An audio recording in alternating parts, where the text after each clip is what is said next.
Okay, good afternoon, evening, everyone. We are here tonight for bargaining session number 1 for the 2023-2024 cycle. The date is July 12th, 2023, and it is 4:38 p.m. If we can just go around and introduce ourselves and then note who from each team is missing. My name is Christine Schroed. I'm Chief Negotiator for the school board. Jeff Raymond, Principal at Indiantown Middle School. Carter Morrison, Assistant Superintendent of Finance for the district. Maurice Bonner, Director of Human Resources for the district. Gary Simmons, Chief Negotiator for MCEA. Matt Theobald, President, MCEA. Lonnie Barch, MCEA. Susan Rayo, MCEA. Okay, and from, I'm sorry, Julie. Julie Sessa, Assistant Superintendent of Human Resources for the district. Thank you, Julie. You're and welcome. We are missing from our team Don Calderon, Mark Cowles, and Sherry Richardson. We've got some new team members who can't be here. Kim Love, Daniel Gorstiaga, and Ariane Deneen, and Pat Holtz. Okay, thank you. So we wanted to get together early to start negotiating the TSIA funds. The state has indicated that there is a deadline of October 1st where we have to come to an agreement and have it board approved. So our target is to get this on the, I believe, September 19th. September 19th agenda. So that's why we are beginning negotiations, and that's what we are going to stick with until hopefully we reach an agreement. With that said, I know we have discussed kind of what the board would like to do with these funds, and Mr. Morrison, I don't know if you want to present what you've got. Sure. We do have a proposal for this evening, so Okay, we have some handouts as well, Yeah. and he will email you also the Can you do me a favor? 'Cause spreadsheet. I couldn't get my email up here. Just email it to Gary for me. I will, so that yeah. we have it, You got both of them? I'll do it. You got it, thank you. Sure, I don't mind getting up and moving.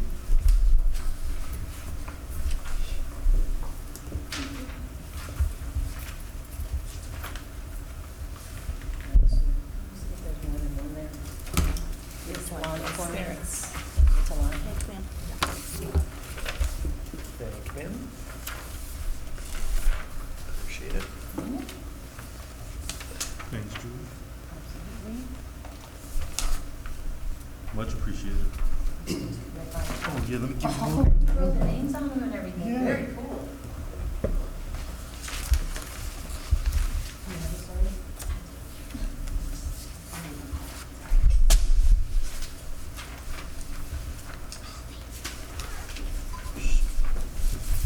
Thank you. Yep. Carter, you need one by yourself Sure. or no? Okay. So, thank you everybody for being here this afternoon to kick off our first session to discuss I know it's changed the name at the state level, but we still refer to it as the teacher salary increase allocation. What you have up on the screen is a excerpt of the Senate Bill 2500, the FEFP document that shows Martin County School District allocation. This portion is to maintain raises that we've already agreed to and implemented. And this, the $1,590,934, is for 23-24 increases. So that number should be at the top of your spreadsheet that we gave you. So let me go here. Okay. So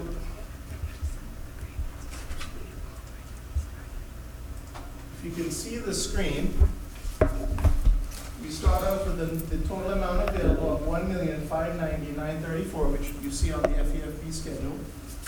Obviously, we have to take out our taxes, your FRS, Social Security Med, and workers' comp.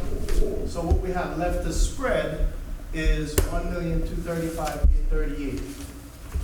What we have done, and I kind of heard Matt talking a little bit about, hey, I'm trying to get my classroom settled and everything like that. On the top of your spreadsheet is an extract out of Skyward, because you always ask me, hey, what's my TEG look like? How many members do I have, and what step level are they on, that kind of thing. So in one of the documents that I think were provided, you should see there 1,000 113 roughly. And again, it's in flux because we're still hiring people, people are being transferred, things of that nature are still happening. So the data that I gave you right now is preliminary data for at least to start talking and having those conversations of how we want to distribute the money. What we will probably end up doing, Gary, if you're in agreement with it, kind of like what we did last year to protect ourselves, that we did a little bit of an MOU to say, hey, once we agree, if after everybody gets settled, we come back and the numbers look different, then we'll make some changes accordingly.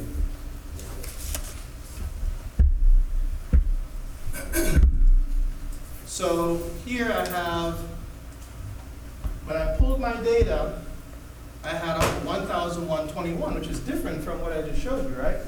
So I have 8 people that do not seem to have a step placement on there. So I said, okay, let me see who they are.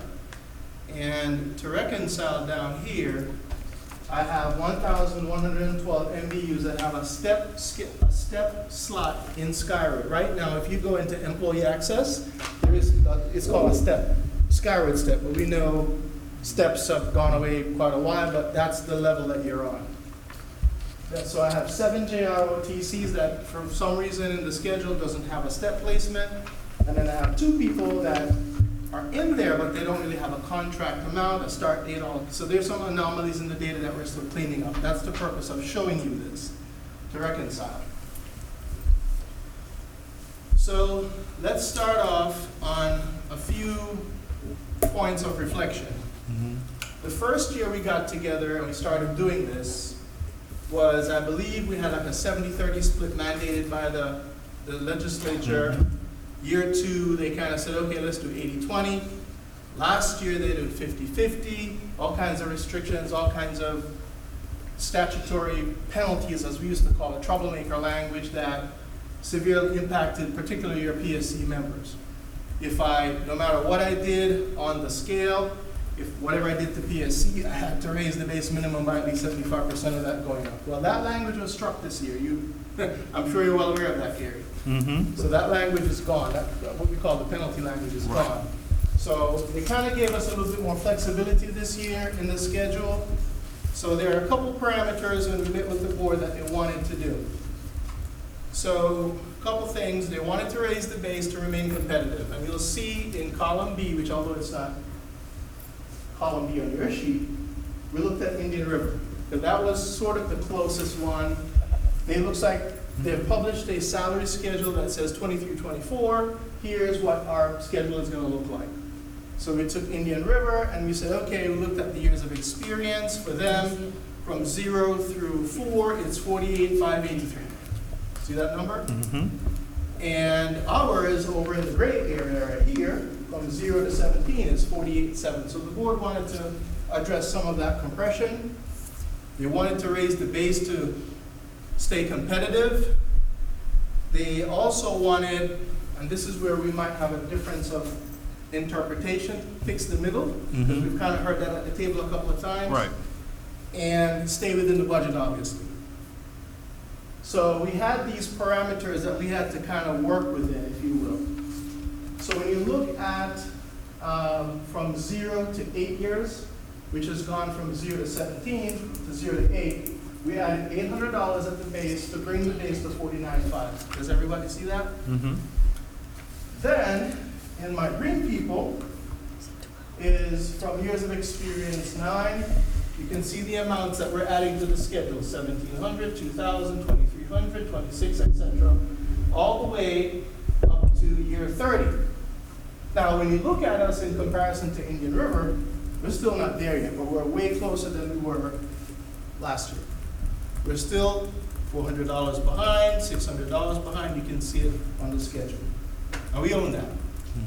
But we're trying to be a little bit more competitive by raising the base and putting the money. You can see that the average raise is here. If I can just do an average just right here alone, you can see the average is about $2,842 on average when you look from in that section of the schedule.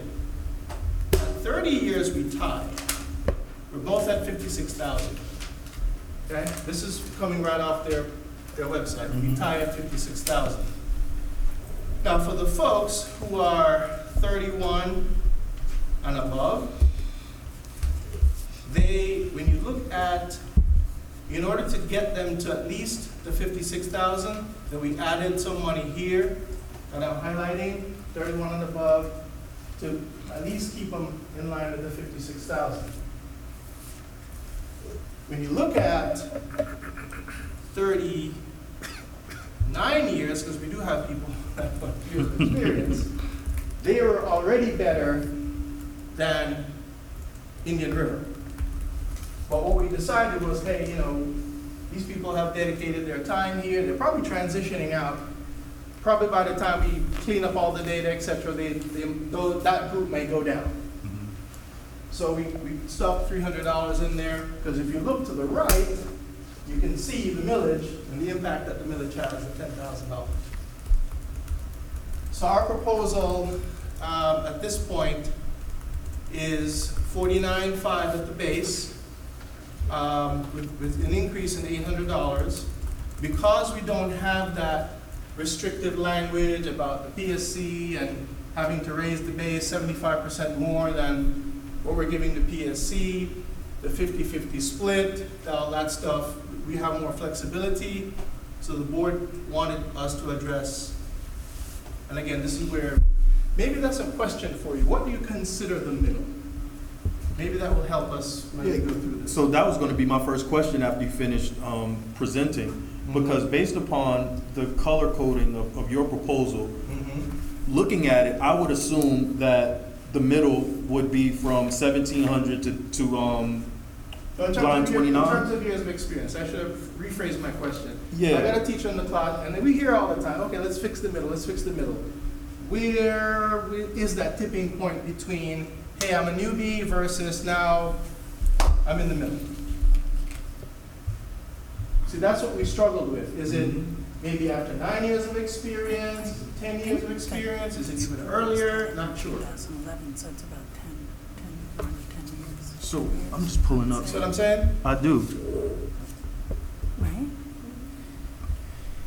It was 2011 was when they made all the changes, and that's all the people that were frozen. And that was about 10 to 12, and some people were kind of in that, like in the next couple of years, okay, so it probably starts about 9 or 10 years ago. Yeah. Because I'm over the at last 16. over the last 4 years, we have pretty much focused on the bottom, if you want to call it that. Right.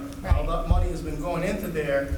Now, mathematically, because of your population, there is, if I were to add up this column in cost, that's quite a bit of money, but that's driven by the population that's here.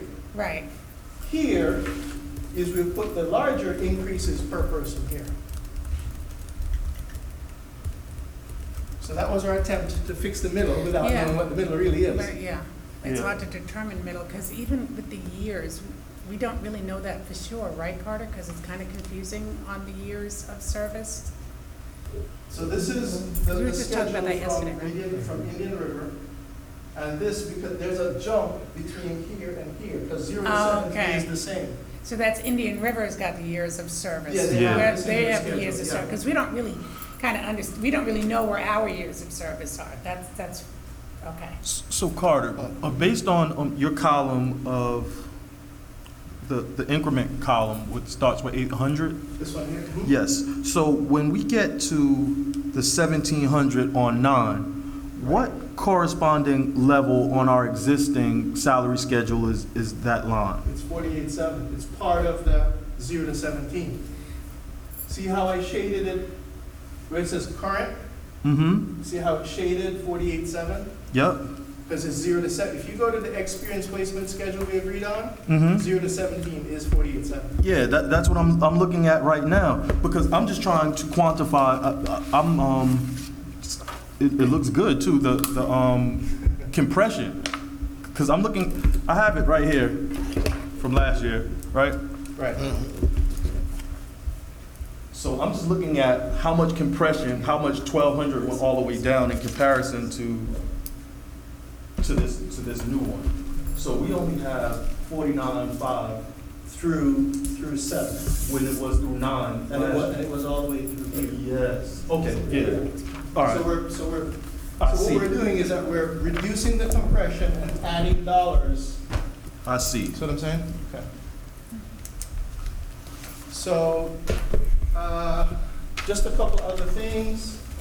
Once you get through all that brain damage, the experience placement schedule ultimately kind of sort of looks like this, where we have the proposed Martin County School District Year of Experience and then the village.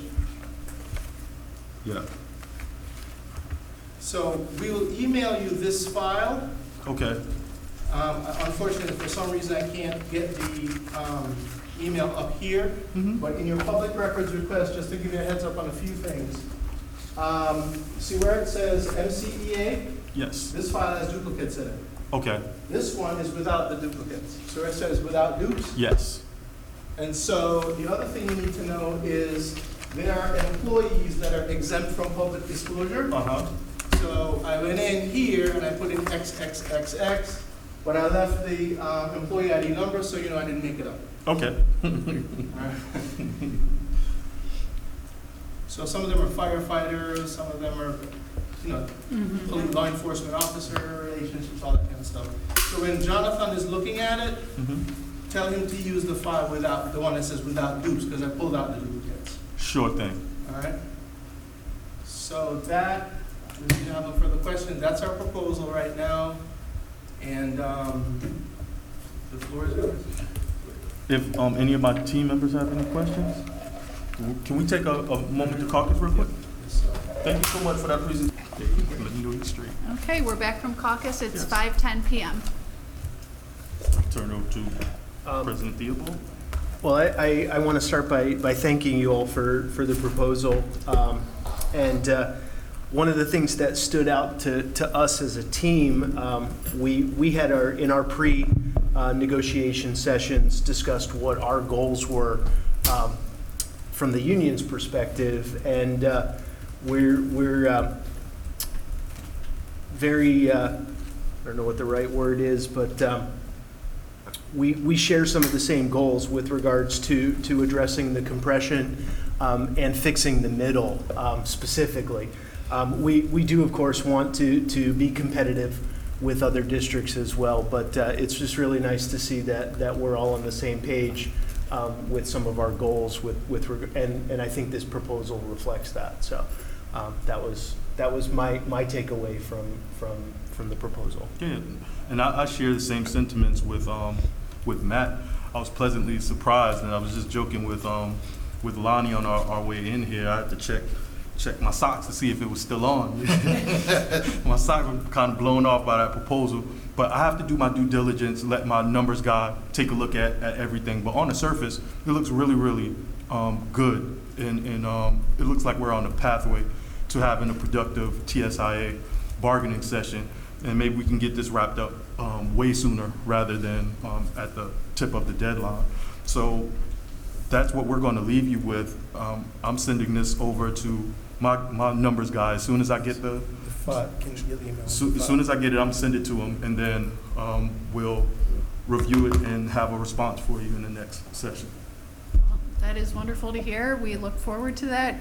We do have, just for the record, a session scheduled for August 3rd at 4:30 p.m. So we will reconvene at that time to discuss the offer. Sounds great. Can I just intervene, just for the record, just to reiterate that on the document, it's preliminary data, and once we get all the MBUs placed and in their slots, et cetera, it might change a little bit.